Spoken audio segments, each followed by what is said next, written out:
Every year, Chorus Niagara brings its show on the road for its annual Singathon. Today at the Seaway Mall, shoppers and mall walkers alike were greeted with these heavenly sounds as the 100-voice choir held its most important fundraiser.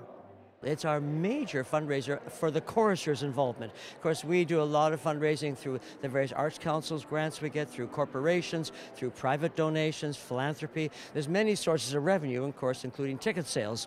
But the one major fundraiser of the year is when the chorus gets right behind it and they raise close to $50,000, if not more. So it's essential to our life of making music. Robert, this is an important event because it's a chance for you to bring the choir to the people, get out and interact a little bit more than you usually do in your performances on stage.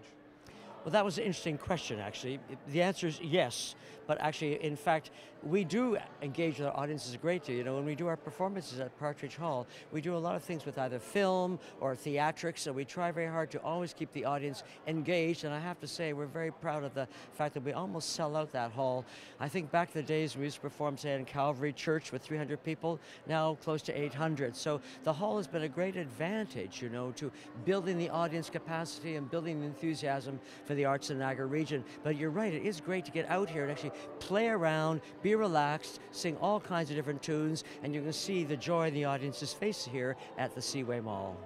Joe, you've been involved in Chorus Niagara since 1966. You must have seen a lot of changes over those years. Yes, I have. A number of conductors, the size of the choir, the repertoire, a whole lot of changes up and down over the years.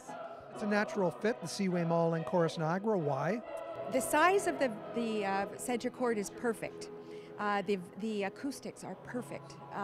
We can do lots and lots of things in here, and unfortunately there's always an empty store for us to go to and have lunch and breakfast, but that's part of the deal, and they're filling up in here, so they were scrambling a bit this time, but Chorus Niagara really likes it here. It's easy to get to. It's central for most of the people, which is, I think, good, because we have people from Buffalo, we have people from Toronto, so we sort of meet in the middle, and it works really, really well for us.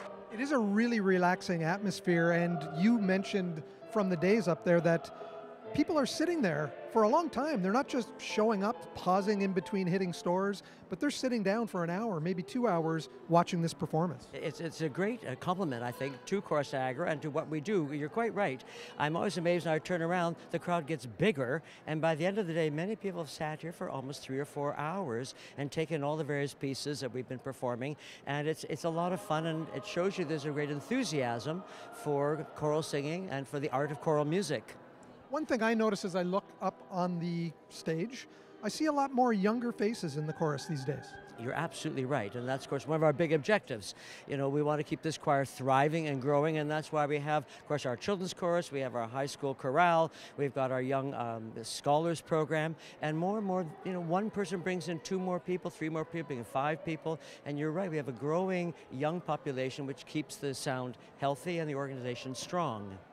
That's the beautiful sounds of the Chorus Niagara Children's Chorus singing right now here at the Seaway Mall. If you missed Singathon, you can still donate. Please visit their website for more information. Up next for Chorus Niagara, March 2nd, a performance of King David at the First Ontario Performing Arts Centre in St. Catharines. Reporting here in Welland for The Source, I'm Mike Balsam.